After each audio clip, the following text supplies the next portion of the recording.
You ask Tiger to calculate. This deals with finding the midpoint between 2 points. The midpoint between the 2 points is 13,6. Let's solve it step by step. Plot the 2 points and calculate the midpoint using the formula.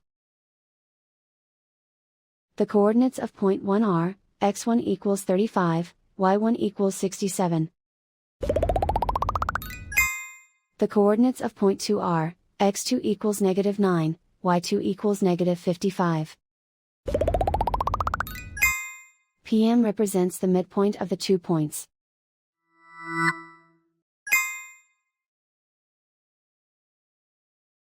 Use the x values in the midpoint formula to find the midpoints x. x1 equals 35.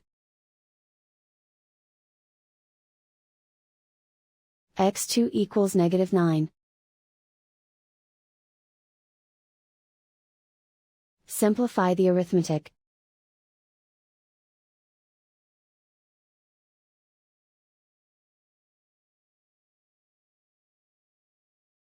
Use the y values in the midpoint formula to find the midpoints y. y1 equals 67. y2 equals -55.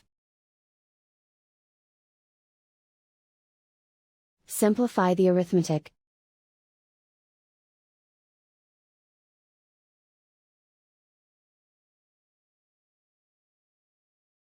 And so, the midpoint is 13,6.